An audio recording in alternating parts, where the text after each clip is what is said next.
Great to be back in Boone as always. It's really fantastic to get to come up here and to be a part of this type of conference, because it's the exact type of conference that I think I would have been intrigued by when I was a student here, now approaching 20 years ago. So I think to start though, the most common question I get from students, and maybe as faculty, you'll hear this, is that I get a lot, how do I get this type of job? Like, what is the actual role that and path a person can take to find these types of job opportunities? So I wanted to start by just sharing a little bit about how I went from an ASU accounting student to the position I'm in today.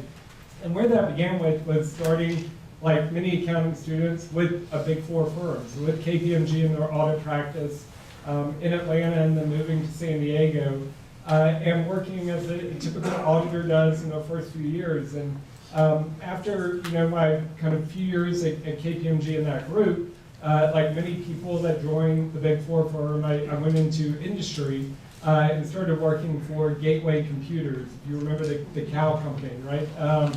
With their boxes. And I was doing internal audit at Gateway.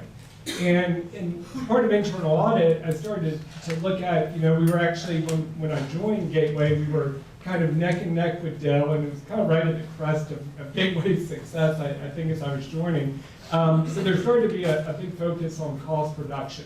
And as part of my internal audit role, I was able to talk with the CFO at the time to say, okay, how are we actually looking at our large distribution channels, the large amount of costs that was going in to production? We owned most of the production at the time ourselves, and the distribution where we were shipping, not just laptops, there were still kind of desktop PCs that were going out, and there were huge distribution costs that were flowing through. So how could we actually make sure we were optimizing distribution costs, which always led to a reduction in greenhouse gas pollution? It usually lent itself to a reduction in waste production as well. And there were real tangible cost savings that were arising from looking at this, and this was 2001, 2002. So it was relatively early within the corporate world for companies to actually be thinking about some of these things, and Gateway allowed me to start to do that and really expand my interest in this thought about corporate sustainability. And so I decided to go back to get my MBA. I came back to North Carolina, went to Chapel Hill, which at the time was one of the few MBA programs that had a focus in sustainability. They had a program called Sustainable Enterprise. There was a professor there, Stu Hart, who was at UNC at the time, who was doing a lot of work around base of the pyramid growth opportunities for companies. And I had the good fortune to work closely with him during my 2 years in Chapel Hill, and then to start seeking out kind of opportunities for work around sustainability. And I was able to find something initially with KPMG in South Africa for a short period in their sustainability consulting practice, and then also going to work in Thailand doing labor standards and factory monitoring for an NGO, before ultimately returning back to KPMG in Los Angeles about a decade or so ago now, and being a part of their forensic practice, which was thinking about corporate responsibility, which looked at sustainability issues as part of that group. And I was fortunate enough to have a partner that allowed me to spend half of my time on the kind of white collar investigative accounting pieces,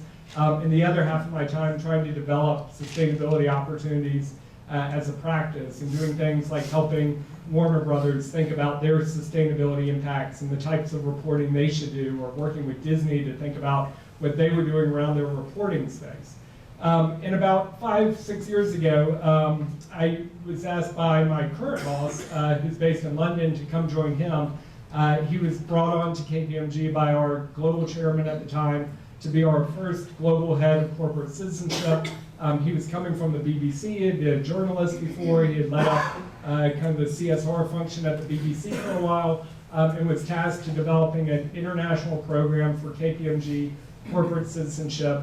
And I was fortunate enough to get a chance to meet him, and he asked me to join him on what was a 2-year kind of tenure initially, and now it's going on kind of 6-7 years, but working with him directly and thinking about what KPMG is doing in the environment, particularly in my area, but also in society. So beyond just working with clients and serving clients, really thinking about us as an organization around the world and what we're doing. And that's the role I get the good fortune to be doing still today in a job that I love, based out of Los Angeles, but working really on an international scale.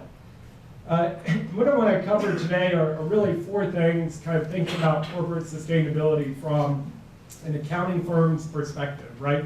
And what we're seeing in the marketplace, what we're seeing with clients, what we're seeing in interest from clients and what they're doing today around these emerging and kind of still evolving concepts of what sustainability really means. And so we've covered kind of these four areas. One, just a bit of scene setting on kind of how we think about it in general, but then getting into some details about what KPMG's been thinking about valuation and how do you actually link and connect both corporate and societal value creation. And then to reporting and how can we actually improve and get and deliver better business reporting that involves sustainability aspects in that reporting process. And then to close by really talking about some of the really significant things that happened just last year and that now we're seeing a lot of action taking place from the private sector into thinking about how to respond to some of the significant events of 2015. So to begin with, and then this slide will be kind of difficult to see, even in the front, difficult to see, but all over. But this is the World Economic Forum's Global Risk Report that was released in January. Every year they release, in connection with the meeting in Davos, they release a report that says what are the big risks, macro level risks that are facing the world and society. And for multiple years, climate change has been on that list. But you see in the report that they released again this January, the #1 risk by impact was failure of mitigation, adaptation, responses to climate change. KPMG is very involved in the World Economic Forum. Anytime I give a speech internally with KPMG, this is how I begin with, because it's the frame of reference that we look at when we think about, how should we be thinking about risk to business. So that's #1 on impact. The likelihood impact, one in red there, is around large-scale migration. That may be due to involuntary migration related to climate change or war or other issues, but that's the biggest one by likelihood. And you can see, not to read any of the words, but the colors there, the green are all environmental risks, the red are kind of societal risks, the blue economic, yellow geopolitical, and purple technological. So you see really a significant rise in risk around environmental and societal issues. And this isn't new. This has been out there for a while, but it continues to kind of move up in the degree and in the prevalence of the work that the World Economic Forum is doing and in what large corporations are thinking about around these issues. So again, from a scene-setting perspective, when we think about sustainability, what are the drivers for sustainability within the private sector? There are 5 main drivers that I think people collectively agree on. This was actually taken from an AICPA publication. The AICPA has been active in this space, and we're doing a lot of work with them in this. But they're saying, well, there's regulatory drivers, there's cost reduction drivers, there's brand enhancement drivers, risk management drivers, and then at the bottom there, the one I always think is pretty interesting is the customer and client drivers. So in thinking of kind of new markets that companies can enter into, where the growth opportunities are there, but also in response to clients. The example of Walmart was given earlier.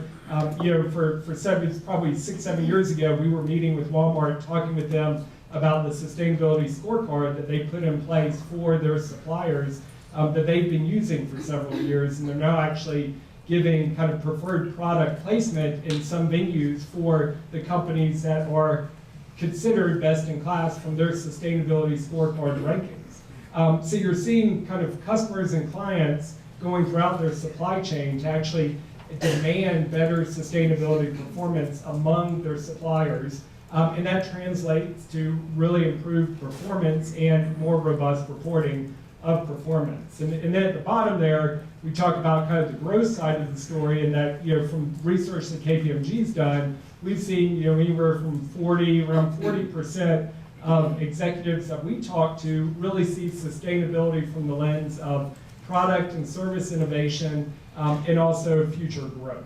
And so opportunity side more than just the risk side. There's definitely the risk side, but there's also a big opportunity side here as well. And here are some of the companies that are taking advantage of some of these opportunities.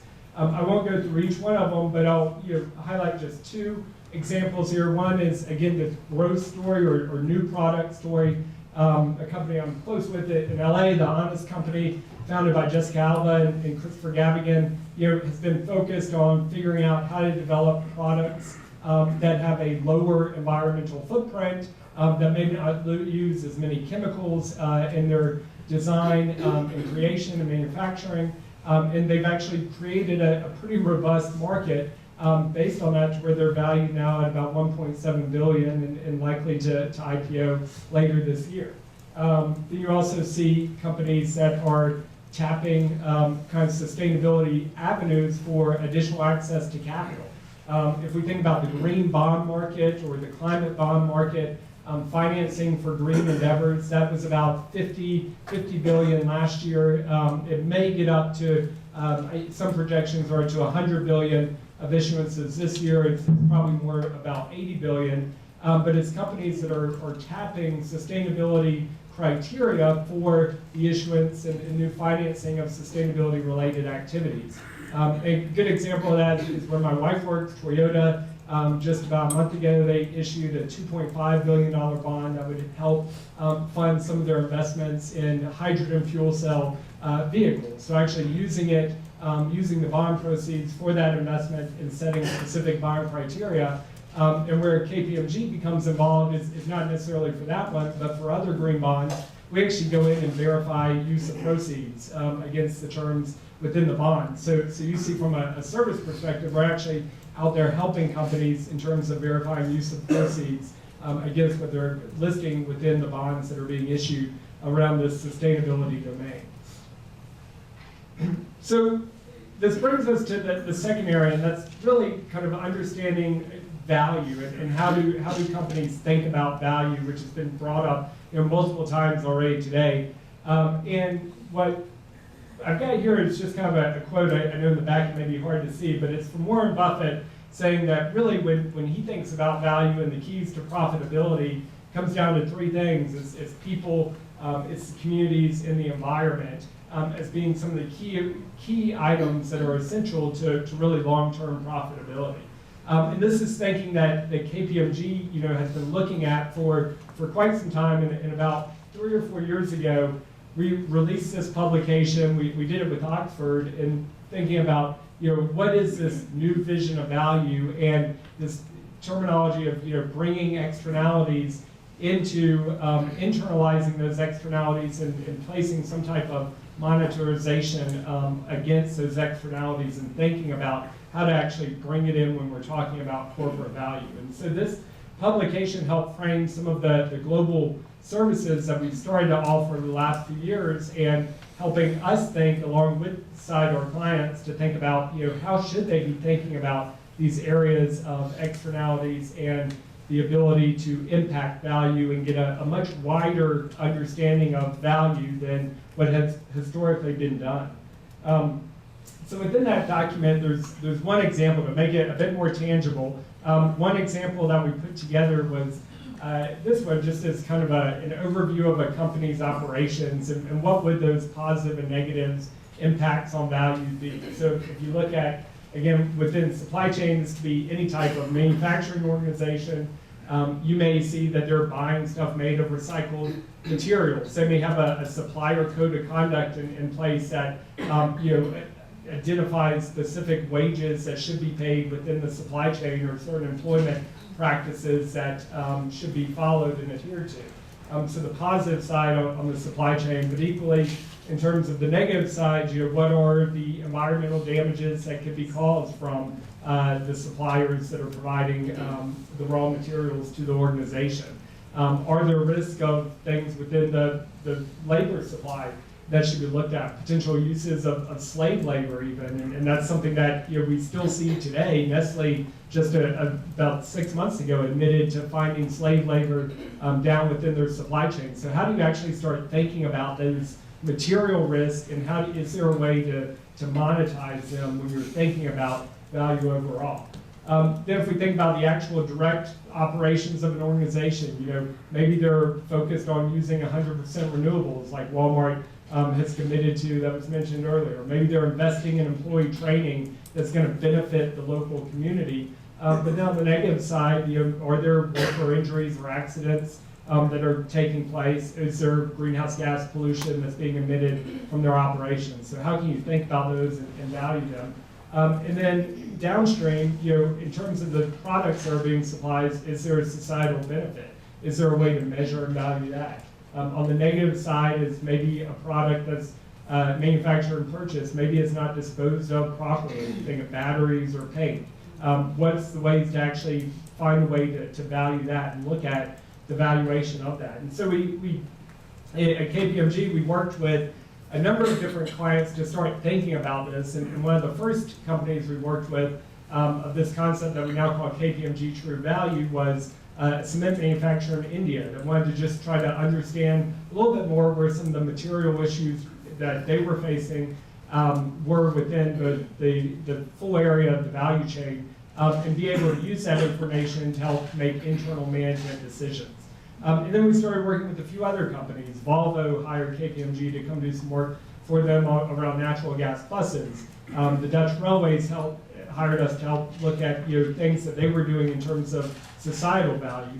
And then one of the more interesting recent ones that we did was with a company called Safaricom. Safaricom is about 40% owned by Vodafone. Safaricom is based in Kenya, and they provide mobile telephone service. They were named the #1 company in Fortune's Change the World issue that came out earlier this year.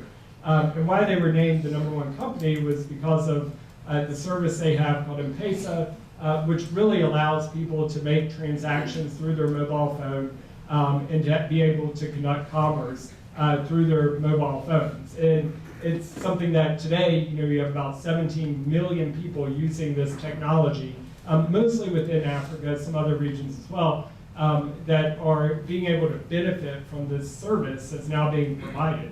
In fact, even within this, they say a staggering 42% of Kenya's GDP is transacted through this M-Pesa service, right? Pretty phenomenal in terms of the impact on a country in and of itself for a service that started in 2007. And so about a year and a half ago, Safaricom hired KPMG to come and do our true value assessment with them.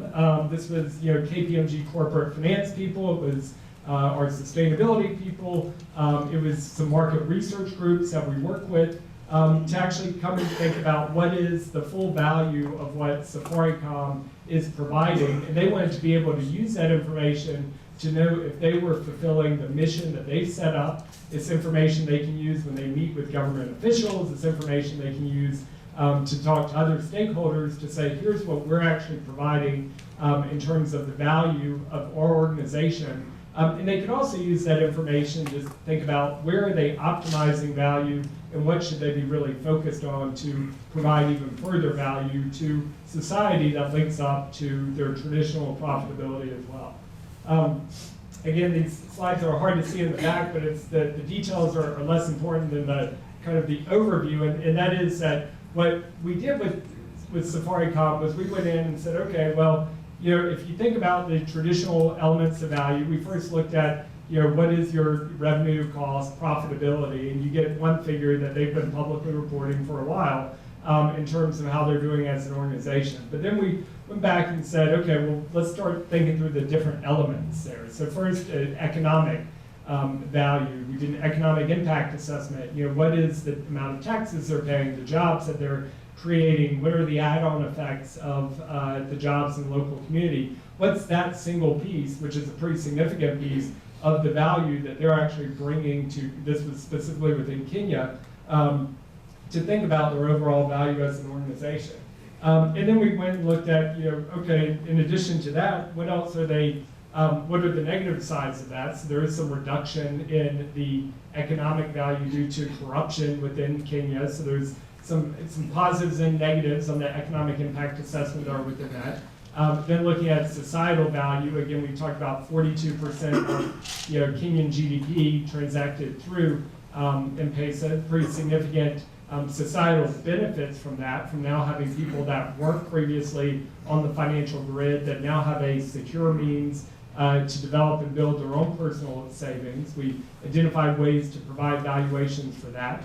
And then we looked at the environmental impacts, which were relatively small, but they do have use of water in some of their server rooms and some of the needs that they have to run the operations itself, as well as the greenhouse gas pollution, some other minor things within the environment perspective. But coming up with the final figure of saying, here's what your true value is. And what that true value was actually almost 10 times the profitability of the organization.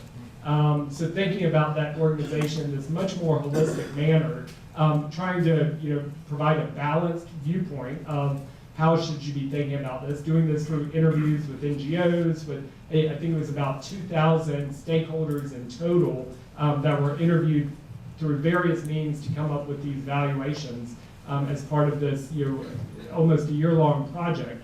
To identify what we think, in a robust manner from a valuation perspective, is a accurate representation of the value of Safaricom to Kenya.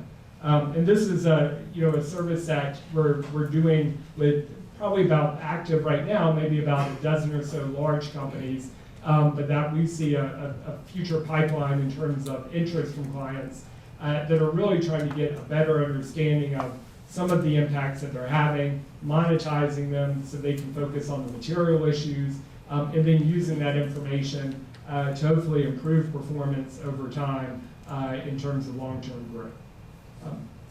So that's more on some of the internal reporting side, because a lot of this is an internal decision-making tool.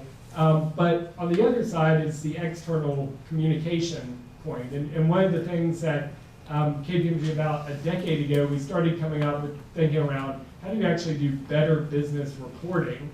This was kind of separate from our sustainability reporting group. This was a group that was just recognizing that there were needs in the marketplace from primarily investors to get better information from companies than what has traditionally been done in the US and other jurisdictions around the world. And where we've seen this interest growing, within the investor space in particular, the quote that's here is from Larry Fink, the CEO of BlackRock, who at the beginning of this year, in January, sent a letter to the Fortune 500 CEOs saying that BlackRock, they've been undertaking a multi-year process to integrate ESG, that's environmental, social, and governance considerations in their investment processes, and that they expect companies to have strategies to manage these issues. So here you have, again, a mainstream investor, one of the largest investors in the world, specifically, writing a letter to companies of CEOs of the largest 500 saying that they're looking at this. And this is now, very much a mainstream investor practice, that they're trying to understand how these material ESG issues can impact valuation. So where this connects to some of the work that KPMG's been doing is actually since 1993, we've been looking at sustainability reporting by companies. And every few years, we release a survey of the largest companies in the world and what they're doing in a reporting space. That number was 12% in 1993 of companies issuing either sustainability reports or providing a lot of sustainability information through other channels of communication. Today, the most recent survey came out in December. It's 92% of the global 250 largest companies are issuing these types of reports. We look actually within this survey, we look at about 4,000 companies globally.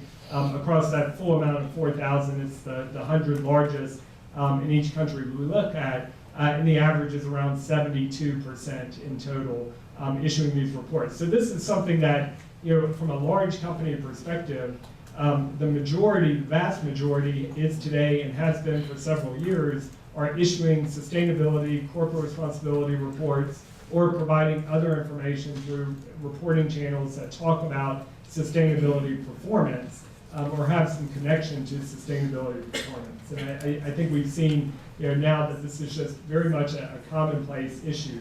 Now, how they're doing that is, a few different frameworks, and where it gets a little confusing is that you don't necessarily have a good means to provide consistent and comparable reporting among companies. So there are efforts to change that. These are a few of the most commonly used frameworks for reporting. We start with the Global Reporting Initiative, which just about a year and a half ago released their 4th iteration of guidelines for how companies should be reporting on sustainability issues. They're developing kind of standards from those guidelines right now, but they enable kind of a framework that most large companies are either following or referencing to be following when they're writing their sustainability reports. And so many of these sustainability reports, at the back of them, they will have a GRI content index. It'll say, here are all the different indicators or the guidelines that are established. Here's where this is referenced and what our performance is. Then you've got other efforts like something called the International Integrated Reporting Council. That's a group that was established about 5 years ago now. KPMG and the other big four are pretty involved in it to actually think beyond just the sustainability area, but how do you actually think about value creation and reporting on value creation? And they developed what's called the Integrated Reporting Framework that was released a few years ago. And in certain countries, is essentially becoming a mandated reporting practice. South Africa was the first one to, again, essentially mandate the use of the integrated reporting framework that looks at human capital, natural capital, other types of capital in the reporting process. Significant activity within Japan, Singapore, Australia, and other parts of Europe as well in terms of looking at this integrated reporting framework for developing corporate reporting. And then the third thing I'll just mention here, though, because it's US-based, is SASB, the Sustainability Accounting Standards Board, was created about 3 or 4 years ago now. And what they're doing is developing by sector a list of things that they believe are material in the traditional sense of materiality from the Supreme Court that an organization should be reporting and actually already producing within their 10K. And so they're providing these indicators and the specific ones that are by sector that are intended to identify what, again, they believe are material and that companies should be using for reporting. I think it's, today I think there's a minimal number of companies that are following SASB explicitly. They may be using it as a guideline to inform their reporting. But it's really a small set of companies that are explicitly citing SASB as the source for their reporting or following the SASB guidelines, but they continue to gain some different support from former SEC commissioners that sit on their board, and also Michael Bloomberg, who's the chair of the board for the SASB. So, beyond that, the connection to here when we talk about the quality of reporting and challenges with consistent and comparability is one thing that we also see important to us from an accountant's perspective is a growth in assurance of this information.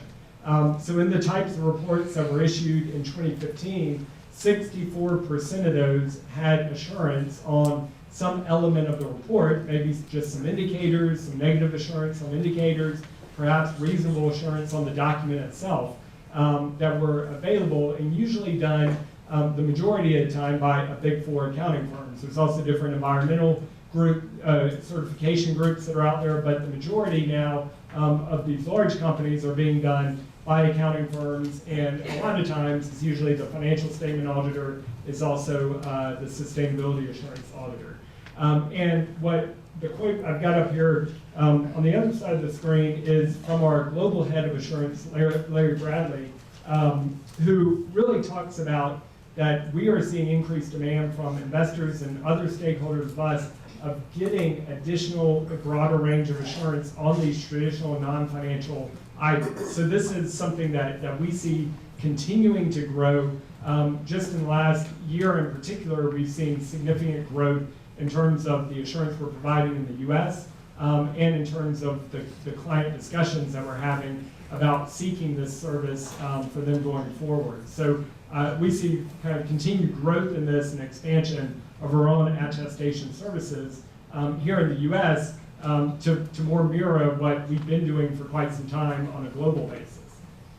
And then the last slide around reporting are really two recent US developments that I think are really of interest. And one is in April, the SEC came out with a concept release paper on what was currently being required by Regulation SK around company disclosures.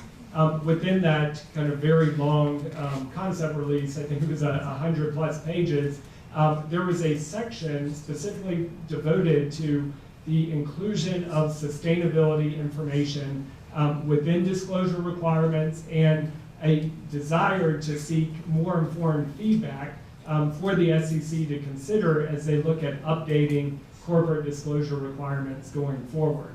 The KPMG response to that, like the other Big Four responses to that, said we see this increased interest from investors in disclosures. We think this is a continuing area for development, but we do see quite a bit of activity of interest from investors, and that some investors are identifying this as meeting the information needs that they have in terms of getting information from companies. So I think there's different thoughts on how quickly the SEC could act in this regard, but there's definitely kind of a interest that has not previously been there in getting feedback specifically on this type of information. And then the other kind of interesting element there is I talked about the Integrated Reporting Council. GE this year released an integrated report. They specifically called it an integrated report. They used some of the concepts of the integrated reporting framework within it. It doesn't necessarily follow it per se, but they use the concepts and thinking of the integrated report framework to actually produce this report. And what they did was they tried to say, this is how we want investors and others to see GE through the lens of management. And when they think about the lens of management, they think about the growth of products that they have maybe through their eco-imagination line and where that's headed over the long term. They think about where their future kind of development of employees are in terms of management talent. And so they include within this report, it's a fascinating report, really a incredible amount of metrics, some connected to environmental sustainability, some to broader interpretations of sustainability that they're now producing publicly.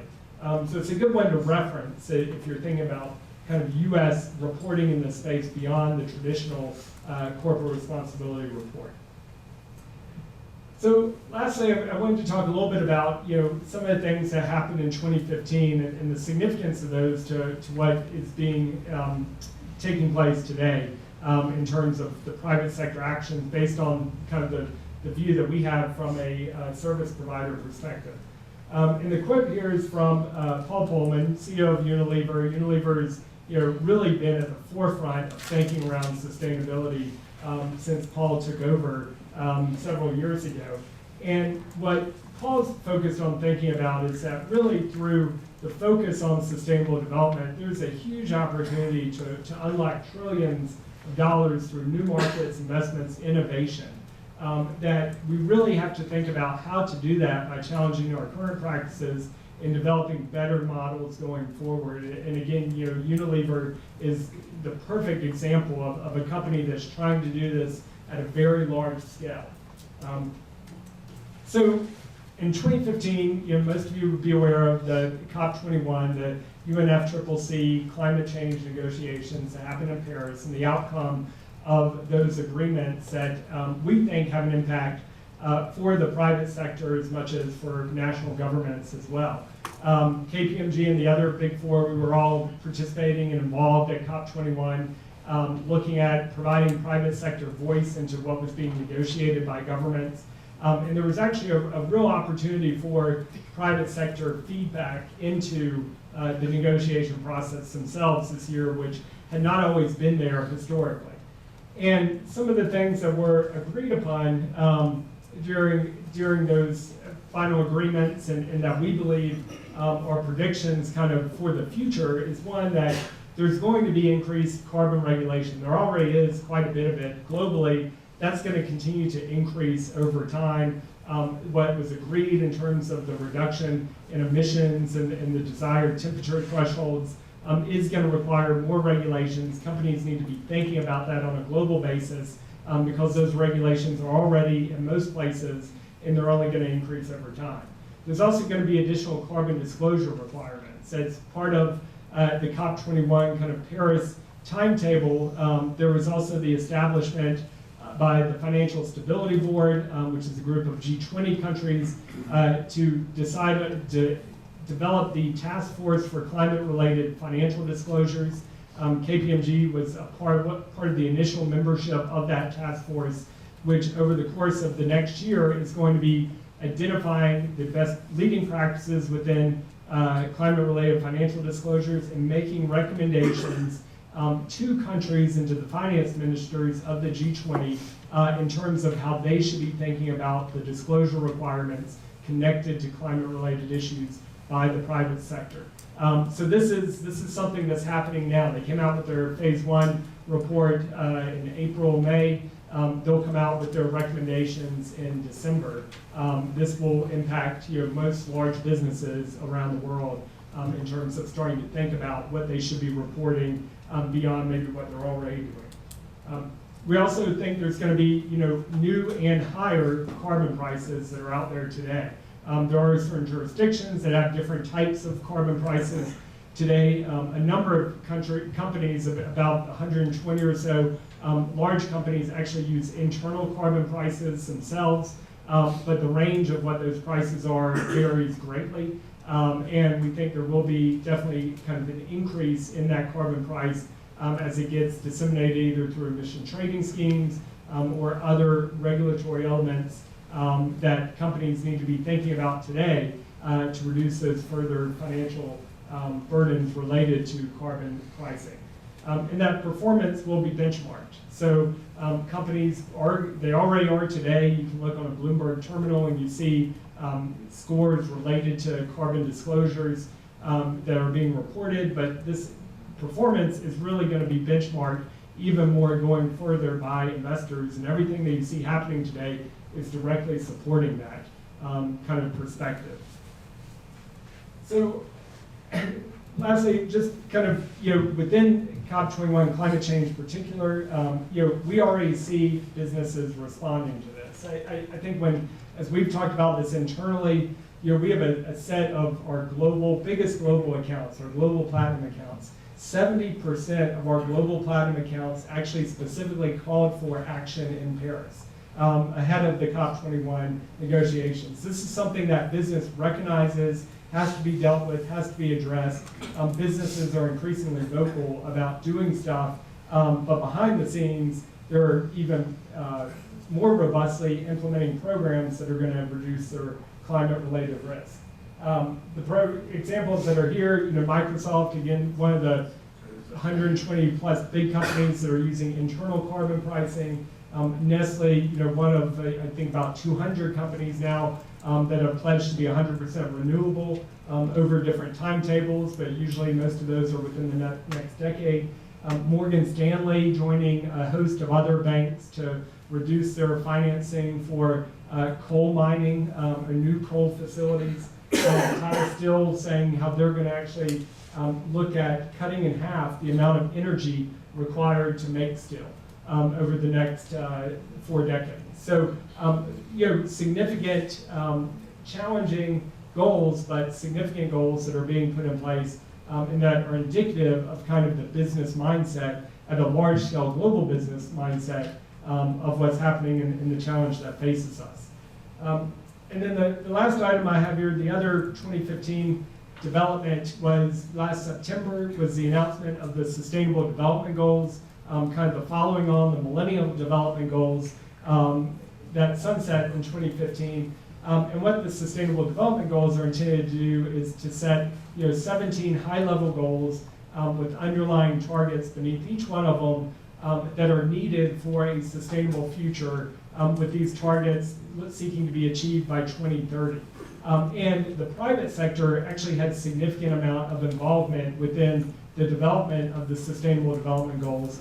Unlike their predecessor, the Millennial Development Goals, which were really focused on the developing world, the SDGs are much more focused on the world at large, and companies now thinking about what they're doing in connection to the SDGs based on earlier involvement or thinking about ways that they're contributing to the SDGs. And in fact, a recent Accenture survey found that 87% of the CEOs that they surveyed believe the SDGs are providing an opportunity to rethink approaches to sustainable development. So this is something that I think the SDGs initially, we weren't quite sure whether we would see a lot of interest from large companies in terms of what was being achieved, but we see companies really actually being at the forefront of thinking about the impact that the SDGs will have on their business, and usually thinking about maybe where there are growth or innovation opportunities in helping achieve the SDGs. And so KPMG, along with the UN, has been undergoing a process of developing a series of what we call SDG industry matrices, and they're designed to actually highlight and share examples of best practice among each of the SDGs in terms of private sector contributions and what companies are doing today that are already aligned in supporting the underlying targets of the 17 Sustainable Development Goals. And so then to close, just in terms of what KPMG is doing, we think about this and challenge ourselves, what are we doing in terms of helping the SDGs or global goals? And really it comes in 4 dimensions. One is that the biggest impact that we can have is in the client services that we're providing. If we look at our sustainability services practice today, we provide 1 million hours in client engagements to support sustainability-related issues. We have about 600 full-time core sustainability professionals globally, but then we also have a lot of people that are working on things like infrastructure or healthcare that aren't part of this core sustainability set, but also have direct relationship to achievement of the SDGs. In terms of our community investments, in 2015, we invested about $130 million globally in terms of mostly lifelong learning and quality education programs, so helping to think about what those programs are and where we're able to provide the biggest social return on investment from those community investments we're making. On the environmental sustainability side, looking at our own operations, we've been able to achieve about a 30% reduction in our net emissions per full-time equivalent since 2007. We continue to see financial benefits from the cost savings of what we've done by things like reducing our kilowatt hour per square meter usage by about 25% over the last 5 years, and also being able to really significantly stall the growth in emissions overall while we've grown our headcount by 25% since 2010. So we've been able to do a few things from an operations side ourselves. And then contributing our voice. We've issued more than 20 thought leadership publications of our research on the Sustainable Development Goals and where we think the private sector can play a role, and hopefully lending our voice for companies to think about what actions they can be taking. So hopefully that gives you a good overview of kind of a KPMG perspective on corporate sustainability. I know we're running a little bit behind on time, but if there are any questions, I'd be glad to answer any questions that may be from the